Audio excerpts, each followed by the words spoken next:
जय जय श्री राधे, जय जय श्री राधे, जय जय श्री राधे। भक्ति भक्ति भगवंत गुरु चतुर्नाम बपुए, इनके पद वंदन किए नाशे विघ्न अनेक। श्री बिहारी जी महाराज एवं समस्त रसिक वृंदों के चरणों में पुनः पुनः प्रणाम। आनंद प्रसी स्वामी हरदास जी की रसिक आचार परंपरा के तृतीय स्थान विराजित श्री ललित मोहनी दास जी के शिष्य रससिद्ध एवं नित्य विहार प्रत्यक्ष दृष्टा श्री भगवत रसिक जी के चरित्रों का वर्णन कर रहे हैं। आज फाल्गुन पूर्णिमा है। श्री भगवत रसिक जी वृंदावन आने पर श्री ललित मोहनी दास जी से फाल्गुन पूर्णिमा को व्रत भेष लेकर साधना की गहराई में उतरते चले गए। श्री भगवत रसिक जी अपने समय के हरदासी संप्रदाय के सर्वाधिक वर्चस्व संपन्न रसिक संत थे। उनका जन्म गढ़ाकोटा में हुआ था। उनके पिता का नाम पंडित श्री माधवदास जी था। पंडित श्री माधवदास जी एक अच्छे विद्वान और श्रेष्ठ कवि थे। महाराजा छत्रसाल के पुत्र हृदय शाह ने विक्रम संवत 1767 में गढ़ाकोटा को अपनी राजधानी घोषित किया था। उस समय कवि रत्न पंडित श्री माधवदास जी को पादारक के रूप में उन्होंने कई बीघे जमीन दान में दी थी। वह भूमि पटेरिया नाला से लगी हुई है। पंडित माधवदास जी के दो पुत्र थे। बड़े पुत्र का नाम रामदास और छोटे का नाम भगवती प्रसाद था। भगवती प्रसाद का जन्म विक्रम संवत 1790 की बैसाख शुक्ला तृतीया अक्षय तृतीया को मध्याह्न को हुआ था। कहते हैं स्वामी ललित मोहनी दास जी विक्रम संवत 1806 में बुंदेलखंड का भ्रमण करते हुए गढ़ाकोटा पधारे थे। उनके त्याग, वैराग्य, भक्ति ज्ञान की चर्चा सुनकर पंडित माधवदास जी बहुत प्रभावित हुए और उन्होंने अपने प्रिय पुत्र भगवती प्रसाद को उनके चरणों में समर्पित कर दिया। भगवती प्रसाद की आयु उस समय 16 वर्ष की थी। गुरुदेव स्वामी ललित मोहनी दास जी ने उनका क्या नाम रखा यह तो विदित नहीं, परंतु उन्होंने अपनी रचनाओं में सर्वत्र भगवत रसिक नाम से अपने को अभिहित किया है। इसलिए आज सभी लोग उन्हें भगवत रसिक नाम से ही जानते मानते हैं। गुरु कृपा से उनके हृदय में भक्ति के बीज अंकुरित होने लगे। सत्संग भजन में रुचि बढ़ गई और वृंदावन दर्शन की लालसा अंतःकरण में हिलोरें लेने लगी। अतः विक्रम संवत 1812 स्वामी ललित मोहनी दास जी के भी गुरु स्वामी ललित किशोरी दास जी महाराज उस समय विराजमान थे। वे उन्हीं की सन्निधि में रुक गए।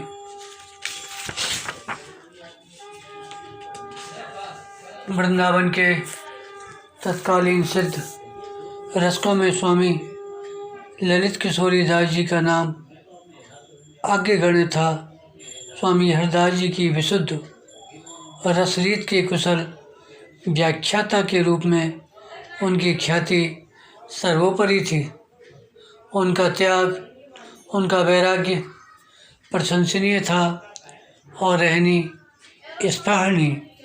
उनका सानिध्य हृदय में वैराग्य उत्पन्न कर देता, मन सहज ही शीतल शांत हो जाता।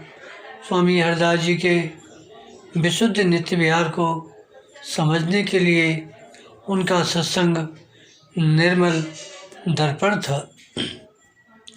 भागवत रसिक जी भी उनके सत्संग से बहुत लाभान्वित हुए और जब लौटकर घर जाने लगे तो पाथेय के रूप में श्री स्वामी हरदास जी की वाणी केलमाल साथ में ले ली। भगवत रसिक प्राण प्यारे दो मिल वृंदावन आए, पानी स्वामी जी की लय पुन छत्तर पुरही सिधाए।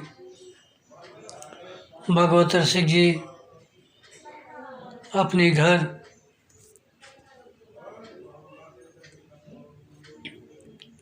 गढ़ाकोटा न जाकर छतरपुर ही रुक गए।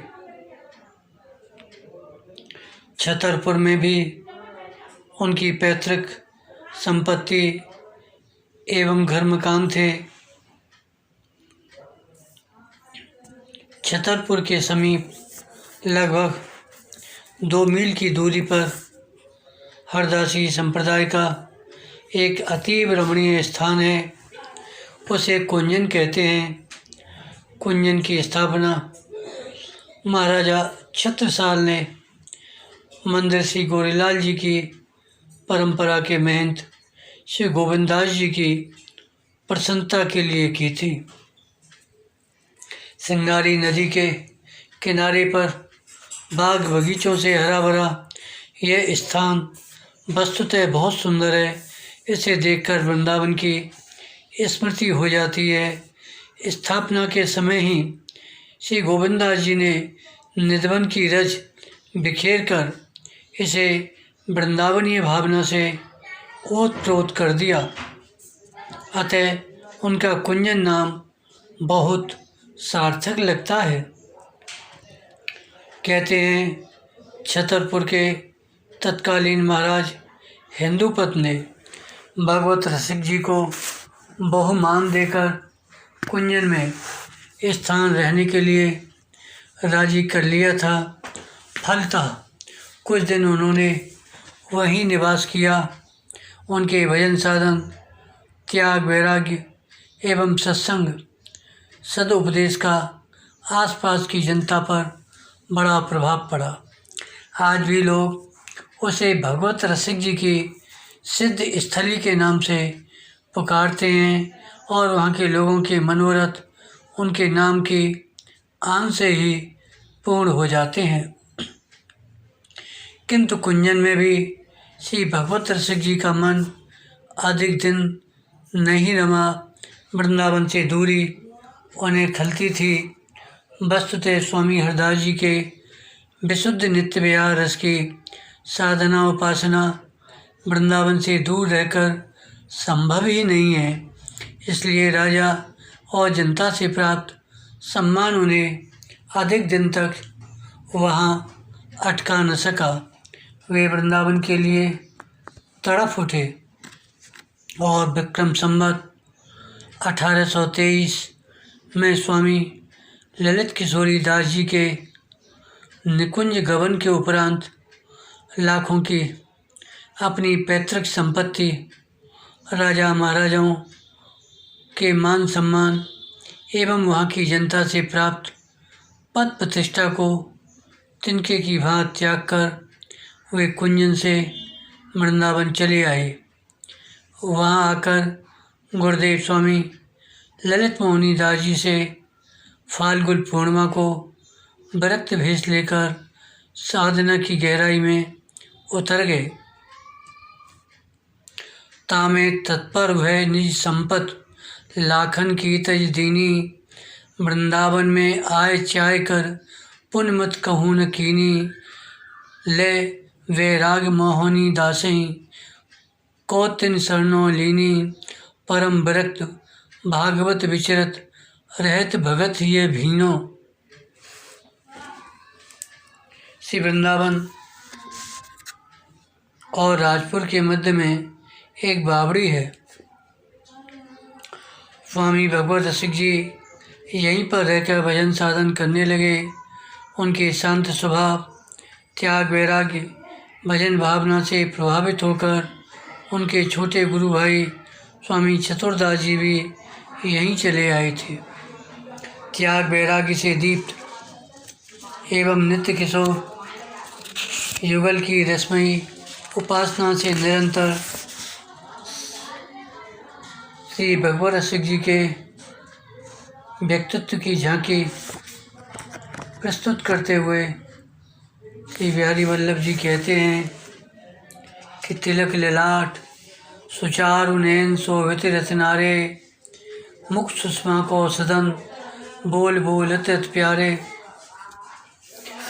कंठी कंठ सुदेश, अंग रज लगी सुहाई। उदर बरन को सर्क नाभ उन्नत छप छाई। कर करवा गए जब चलत भाग भूर, मानत भो जन विराग अवतार धर। भगवत रसिक आनंद हो, तप में उन्नत देह, बाहो अज्ञान अभय कर। कट कोपीन पवित्र, गुदरी राजत रजभर। बीत राग मन माहे पदन, पत्रान न राखें। चरण धरत मैं देख दया, जीवन पर आनहीं। अनिश्चित आवे जो कुछ भोजन पर मारत करत। भगवत रसिक अनन्य को ध्यान धरत पाठक हरत। उनके विपिन ललाट पर सुंदर तिलक सुशोभित रहता था। हाथ में करवा लेकर जब वे चलते तो धरती भी अपना अहोभाग्य मानती थी। ऐसा लगता है मानो वैरागी शरीर धारण कर भगवत रसिक जी के रूप में धरा पर आ गया है। कट में कोपीन और कंधे पर रजभरी कूदड़ी भली लगती है। उनके मन में वैराग्य इतना है कि चरणों पर पातका तक नहीं रखते। जीवों पर दया कर धरती पर देख देख कर कदम रखते हैं। ऐसे रसिक अनन्य का ध्यान मन के समस्त पातकों को दूर कर देता है। स्वामी भगवत रसिक जी की रहनी बड़ी विलक्षण है। वृंदावन के प्राय सभी रसिक ऐसी रहनी से जीने की कामना करते हैं। उनकी रहनी का संकेत करते हुए बिहारी वल्लभ कहते हैं, राधा गुणगान करें, जमुना स्नान करें, जमुना जलपान करें। बास वृंदावन को, रसकन को संग करें। कर करुआ कर संग धरें, प्रेम अंगे अंग भरें। नेम वही पन को, बासी निर्दोष रहें। मत कर की वृत्त गए, काम क्रोध लोभ दें। मोहादिक तन को, भगवती ये बांध बसें। इंद्रिय मन जुगत कसें, नैनन जुग रूप लसें। बिलसें सुख धन को। कहते हैं कि वे श्यामा कुंज बिहारी का नाम निरंतर जपते रहते हैं। प्रतिदिन यमुना स्नान करते हैं और जमुना जल ही पीते हैं। परम वैराग्य और निष्किन चिंता के प्रतीक करुआ को सदा साथ में लिए रहते हैं। उनके अंग अंग से, उनकी हर क्रिया से श्यामा श्याम का प्रेम अभिव्यंजित होता रहता है। वृंदावनवासी किसी भी व्यक्ति से उनका कोई राग द्वेष नहीं है। वे मतकर वृत्ति से जीवन यापन करते हैं। काम क्रोध लोभ मोह आज समस्त विकारों को उन्होंने जला डाला है। मन और इंद्रियों को युक्तिपूर्वक बस में कर लिया है। उनकी आँखों में लाडली लाल की रूप माधुरी निरंतर तैरा करती है। नित्य बिहारी के सर्वोपरि सुख को बिलस बिलस कर वे सदा हुलसते रहते हैं। अपने समय में स्वामी भगवत रसिक जी वृंदावनी रसोपासना विशेषतः हरदासी नित्य विहार के सर्वोत्कृष्ट मर्मज्ञ और प्रत्यक्ष दृष्टा तो थे ही, एक कुशल व्याख्याता भी थे। साधकों, उपासकों और जिज्ञासुओं का आना जाना उनके पास सदा बना रहता। एक अनुभवी संत होने के नाते साधकों की साधना में आई अड़चनों को वे भली प्रकार समझ लेते और उनसे पार पाने का उपाय भी बता देते। अतः उनकी कीर्ति ब्रज वृंदावन में ही नहीं, अयोध्या, जनकपुर, चित्रकूट आदि रसोपासना केंद्रों में भी फैल गई थी। दूर दूर तक के भक्त रसिक संत उपासना पद्धति सीखने के लिए उनके पास आते रहते थे। राम भक्ति में रसिक संप्रदाय शीर्षक शोध ग्रंथ के लेखक डॉक्टर भगवती प्रसाद सिंह ने उल्लेख किया है कि मोहन रसिक जैसे उच्च कोटि के संत और सिद्ध रसिक ने अयोध्या से वृंदावन आकर यहाँ के अनुभवी संत स्वामी भगवत रसिक जी से रास का ध्यान सीखा था। एक प्रसंग आता है कि भगवत रसिक जी की ख्याति सुनकर कोई वैश्य उनका शिष्य हो गया। हरदासी रसरीत के अनुरूप मनसा वाचा कर्मणा वह अनन्य धर्म का पालन करने लगा, परंतु कुछ ही दिन बीते होंगे कि उसका एकमात्र पुत्र बीमार पड़ गया। उसकी हालत निरंतर बिगड़ती गई। 7 दिन हो गए, पानी पीना तो दूर, उसने आंखें तक नहीं खोली, मृतक जैसा पड़ा था। पास पड़ोस कुटुंब के लोग कहने लगे, भाई उसके पिता ने हरदासी अनन्यता का उपदेश लेकर देवी की पूजा अर्चा छोड़ दी है, इसी कारण देवी नाराज हो गई है। वैश्य बहुत असमंजस में था। वह तय नहीं कर पा रहा था कि ऐसी परिस्थिति में क्या करें। एक तरफ अनन्यता का व्रत, दूसरी ओर इकलौते बेटे का मोह। वह गंभीर संकट में था। कानों कान ये बात श्री भगवत रसिक जी तक पहुंची। उनका मन दया से भर उठा। उन्होंने बच्चे को अपने पास मंगाया और दाहिने पैर के अंगूठे को धोकर चरणामृत उसके मुख में डाला। वह उठ बैठा और स्वस्थ हो गया। एक और प्रसंग बताते हैं कि एक दिन भजन भावना में लीन स्वामी भगवत रसिक जी आसन पर विराजमान थे। उसी समय कोई काला नाग फुंकारता हुआ उनके सामने आ धमका। फुंकार के शोर से उनकी आंखें खुली और उसकी ओर देखा। उनका हृदय करुणा से भर उठा। सर्प योनि में जन्म लेने के कारणभूत उसके पूर्व जन्म के कर्मों को देखकर उनका मन पसीज गया और उस अधम जीव की विवशता पर उन्हें तरस आ गया। इधर वह सर्प उन्हें देख छिटक गया। उसका सारा तमोगुण दूर हो गया। सिर झुकाकर वह वहीं ठहर गया। भगवत रसिक जी ने कृपा दृष्टि से उसे निहारा। उसकी सारी विषमता जाती रही। सर्प के सिमटे फन और शांत मुद्रा को देखकर उसे शरणापन्न जान उन्होंने अन्य लोगों को भी बुलाया और सबके सामने ही गले में कंठी बांधकर उसे शिष्य बना दिया। सर्प के गले में कंठी बांधने की बात सुनकर वस्तुतः आश्चर्य तो होता है, परंतु सदा उनके साथ रहने वाले बिहारी वल्लभ ने जब इसका उल्लेख किया है तो संदेह भी नहीं किया जा सकता। काक ओदर कर रोष शोर कर सन्मुख आयो, भई विषमता दूर देख चरणन सिर नायो। शरणागत ने जान कृपा कर पावन हेरे, करो तमोगुण दूर सवे सेवक तन टेरे। कंठी तुरंत मंगाई तब बांधी पन्नक के गरे, भगवत भक्ति प्रताप यह अस को ताहे सो लख परे। एक प्रसंग और है। किसी रामगोपाल नाम के एक गृहस्थ भक्त थे। वे स्वामी भगवत रसिक जी से विरक्त भेष लेकर वृंदावन वास करना चाहते थे, परंतु भगवत रसिक जी ने उन्हें उनके अंदर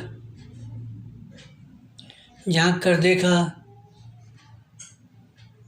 और पाया कि पूर्व जन्मों के संस्कारवश अभी उनके भोग अपशिष्ट हैं, अंतःकरण में वासना के बीज बरकरार हैं।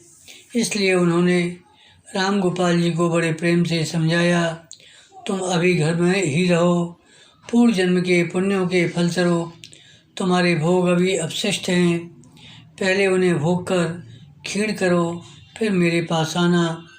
तुम्हारे हित में इस समय मेरा यही उपदेश है, आदेश है।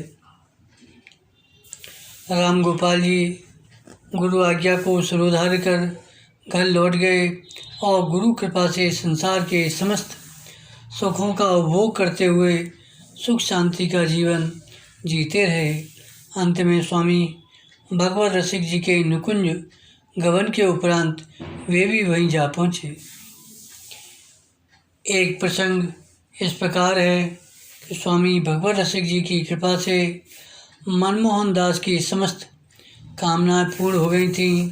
सदा वे भक्ति ज्ञान वैराग्य से भरी ऐसी वाणी बोलते थे जो सबको प्रिय लगती, चाहे वे गृहस्थ हों या विरक्त। स्वामी भगवत रसिक जी पहुँचे हुए संत थे। वे देह गेह से ऊपर उठ चुके थे। वे कहते, जाति तो देह की होती है, रसिक अनन्य की कोई जाति नहीं होती। रसिक संत तो सब में अपने हरि गुरु को ही देखते हैं, उनके अंदर का समस्त भेदभाव मिट जाता है, उनकी कथनी करनी में कोई अंतर नहीं होता। सच्चे रसिक के रहने का वर्णन करते हुए उन्होंने लिखा है, उसे जब भूख लगे तब वह वृंदावन वासियों के घरों से मटकुरी लेकर क्षुधा की निवृत्ति कर ले। घर घर ले प्रसाद लगे जब भोजन बाधा, वह स्वयं भी इसी मटकुरी वृत्ति से रहते थे। कहते हैं, एक बार वे वृंदावन के किसी धोबी के घर से मटकुरी ले आए। मटकुरी लेते हुए उन्हें किसी साधु ने देख लिया तथा भगवत रसिक जी के गुरु स्थान में गुरुदेव श्री ललित मोहनी दास जी के सामने ये बात बताई।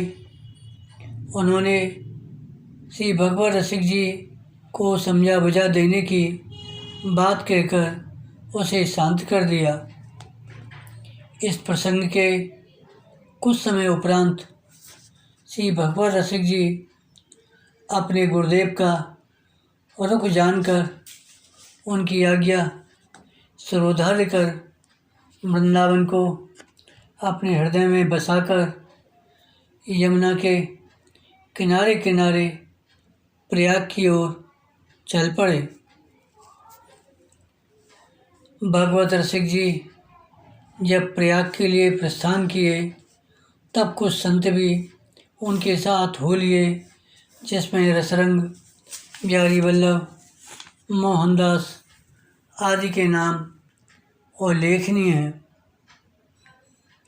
मार्ग में घनघोर जंगल आया। मोहनदास जी ने निवेदन किया, प्रभु हमने सुना है कि इस राह में कोई नरभक्षी रहता है, इसलिए रात बेरात कोई व्यक्ति इस रास्ते नहीं जाता। हम लोग भी यहीं विश्राम करें, सवेरे प्रस्थान करेंगे। मोहनदास जी की बात सुनकर भगवत रसिक जी हंस पड़े, बोले, डरो मत, सारी आशंकाओं को हृदय से निकाल फेंको। भजन के उस महनीय प्रताप को देखो जिसके समक्ष आज नरभक्षी सिंह भी किस तरह श्री हरि के चरणों में नतमस्तक होता है और वे श्री बिहारी जी महाराज का स्मरण कर आगे बढ़ दिए। सिंह वन में सो रहा था। सहसा कई व्यक्तियों की बतराहट सुनकर वह जागा और क्रुद्ध हो दहाड़ता हुआ उनके सामने आ गया। स्वामी भगवत रसिक जी ने उसे अपना अद्भुत रूप दिखाया और हाथ में कड़ुए का पानी लेकर उसके सिर पर छिड़क दिया। न जाने क्यों सिंह भयभीत हो वहीं बैठ गया। भगवत रसिक जी ने प्रहलाद की कथा सुनाकर उसकी सारी विषमता अपहरण कर ली। श्री बिहारी वल्लभ आदि सभी संत उनकी जय जयकार कर उठे और कहने लगे, इन्होंने तो पीपाजी महाराज को भी मात कर दिया। भगवत रसिक जी धीरे धीरे चलते हुए प्रयाग पहुँचे और अड़ैल के समीप यमुना किनारे स्थित एक मढ़ी में निवास करते हुए भजन भावना करने लगे। तीर्थराज प्रयाग में ही श्री निधवन राज का दर्शन कर वे झूम रहे थे। अपने हृदय को ही उन्होंने वृंदावन बना लिया। परंतु जब कभी वृंदावन की याद आती तो उनके मन के तार झंकृत हो उठते और बरबस ही उनके कंठ से निकल पड़ता। नरक स्वर्ग अपवर्ग आस नहीं त्रास है, जय राखो ते रहो मान शुक राश है। देव दया कर दान न भूलो खेल को, भगवत बलित तमाल बिलो को बेल को। सुख दुख भुगते दे नहीं कब संख है, निंदा स्तुति करो राव क्या रंग है। परमारथ व्यवहार बनो के ना बनो, अंजन वे मन ने रसिक भगवत सुनो। ऐसा वर्णन आया है कि कोई वयोवृद्ध संत भगवत रसिक जी की वाणी की एक हस्तलिखित प्रति को अपूर्व निधि बताकर स्वामी श्री ललित मोहनी दास जी महाराज को भेंट कर गए थे। उन्होंने जब उसे पढ़ा तो वे गदगद होकर झूम उठे। वे बार बार भगवत रसिक जी की सराहना करते, परंतु जब उनकी दृष्टि अनन्य निश्चयात्मक ग्रंथ उत्तरार्ध के 40वें पद पर पड़ी तो वे कुछ संकोच में पड़ गए और यह निर्णय नहीं कर पाए इसे अपने शिष्य भक्तों में प्रचारित किया जाए या नहीं। अंततः इसी उधेड़बुन में उन्हें नींद आ गई। सवेरे उठे तो यमुना स्नान को जाते समय उसे भी उन्होंने साथ ले लिया और नहाते समय यमुना जी की धारा में उसे प्रवाहित कर दिया। इससे उनका मन थोड़ा हल्का तो हुआ, परंतु उसकी अच्छाइयों की याद आते ही वे बेचैन हो उठे। यह एक ऐसा दर्द था, ऐसी चुभन थी, वे किसी को बता भी नहीं सकते थे। जैसे तैसे दिन बीता, रात बीती और सवेरा हुआ। नित्य की बात आज फिर वे यमुना स्नान को गए। डुबकी लगाई, पर यह क्या, उन्होंने जैसे ही सिर बाहर निकाला, भगवत रसिक जी की वाणी की प्रति जैसी की तैसी उनके सामने आ गई। मानो किसी ने अपने हाथों से उसे लाकर इनके समक्ष रख दी हो। उन्होंने उसे पकड़ लिया और पकड़े ही पकड़े सोचने लगे, क्या करूं, दुविधा मिट नहीं रही थी। शिष्य की वाणी की अच्छाइयों के प्रति अनुराग बढ़ता जा रहा था, परंतु उसे प्रचारित कर देने पर एक कड़वे सत्य के चिरस्थायी हो जाने का खतरा भी कम न था। अंततः उन्होंने उसे पुनः यमुना जी में प्रवाहित कर दिया। तीसरे दिन भी जब स्वामी ललित मोहनी दास जी महाराज ने यमुना में डुबकी लगाकर सिर बाहर निकाला तो वाणी की वह प्रति पुनः उनके पास आ गई। चमत्कार तो ये था, उसका कपड़े का बस्ता रंच मात्र भी भीगा नहीं था। उन्हें भी आश्चर्य हो रहा था कि ये पगली बहकर कहीं धूप क्यों नहीं जाती। वे इसी उधेड़ वन में थे। श्री यमुना जी बोल उठी, इसमें सत्य की वह आँच है जिसे मैं भी नहीं बचा सकती। आप इसे ले जाइए, रसिक भक्तों का इससे बड़ा कल्याण होगा। सत्य को स्वीकार करना ही महापुरुषों का काम है। भगवत रसिक आपका है, उसे आशीर्वाद देकर अपनी विशाल हृदयता का परिचय दीजिए। ऐसा करने से आपका स्वयं निकुंज मंदिर में भी सुगंध की भांति फैल जाएगा। यमुना जी का आदेश सिरोधार्य कर उन्होंने उसे अपने हृदय से लगा लिया और शिष्यों में उसके प्रचार प्रसार का आदेश दे दिया।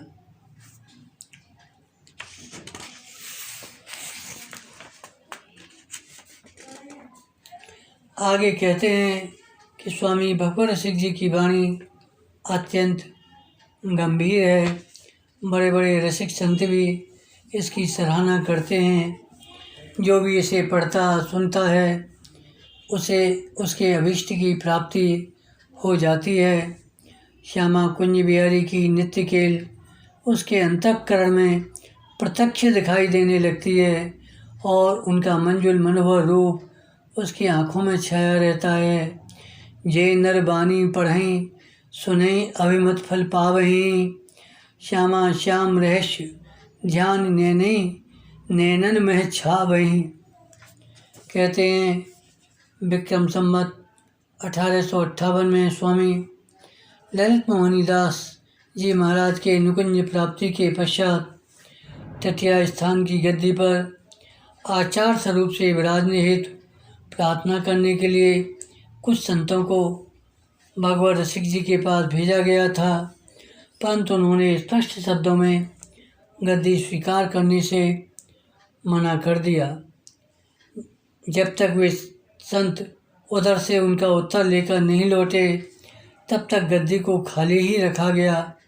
बाद में उन्हीं के सहयोगी संत स्वामी चतुरदास जी महाराज गद्दी पर विराजमान हुए।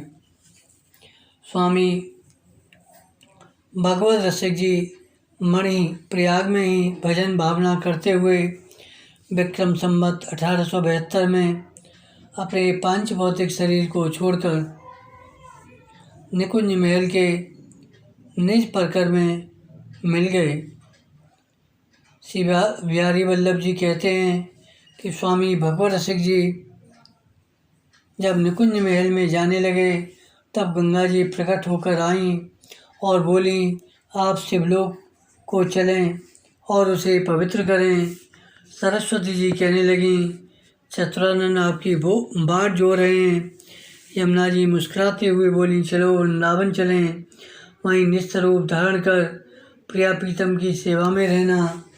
देवराज इंद्र भी अनेक अनेक देवताओं के साथ पधारे और स्तुति करते हुए बोले, प्रभो आप स्वर्ग में पधारें, वहाँ के दिव्य भोगों को भोगते हुए उसे स्नात करें। देवराज इंद्र की बात सुनकर स्वामी भगवत रसिक जी बोले, स्वर्ग के सुख तो विनाशी हैं, इसलिए हे देवताओं हम श्यामा श्याम के समीप वृंदावन जाएंगे। वहाँ का सुख अखंड और निरत्य है। वहाँ की दिव्य कुंज निकुंजों में श्री हरदास जी ललना लाल को निरंतर लाल लड़ाते रहते हैं। उनके नित्य विहार का अवलोकन करती हुई सदा लाड़ में भरी रहती हैं।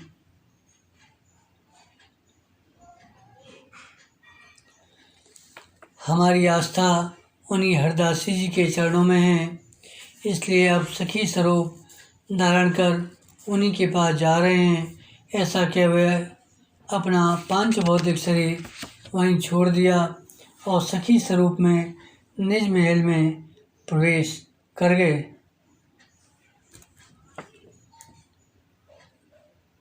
श्री हरदास आस जे रसिकवर धर सखतन जय कर टहल तन त्याग दिव्य बबु धर तवे भगवत गवने निज महल।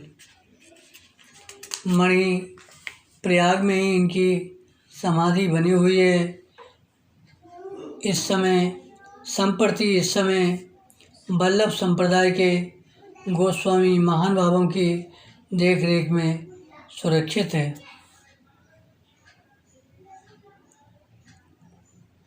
भगवान रसिक जी के 4 ग्रंथ अनन्य निश्चयात्मक, पूर्वार्ध एवं उत्तरार्ध। दूसरा निर्विरोध मनोरंजन। तीसरा श्री नित्य बिहारी युगल ध्यान। चौथा रसिक अनन्य रसिकाभरण ग्रंथ। ये चारों ग्रंथ यद्यपि आकार में बहुत छोटे छोटे हैं, पर सिद्धांत निरूपण इनमें इतना स्पष्ट और युक्तिपूर्वक है कि न केवल हरदासी संप्रदाय के साधकों उपासकों को, बल्कि धार्मिक जगत में प्रचलित सभी संप्रदाय के साधकों उपासकों को ये अति प्रिय हैं और वे समय समय पर अपने सिद्धांतों की परपुष्टि के लिए इन्हें उद्धृत करते हैं। बोलो भगवान रसिक जी महाराज की जय। नमो नमो जय श्री वृंदावन रचि बरचति घन घोरी। नमो नमो जय कुंज मेलिनित। नमो नमो जामे सुखोरी। नमो नमो जय कुंज बिहारिन। नमो नमो प्रीतम चित चोरी। नमो नमो जय श्री हरिदासी। नमो नमो इन्हीं की जोरी। श्यामा कुंज बिहारी श्री हरिदास। श्यामा कुंज बिहारी श्री हरिदास।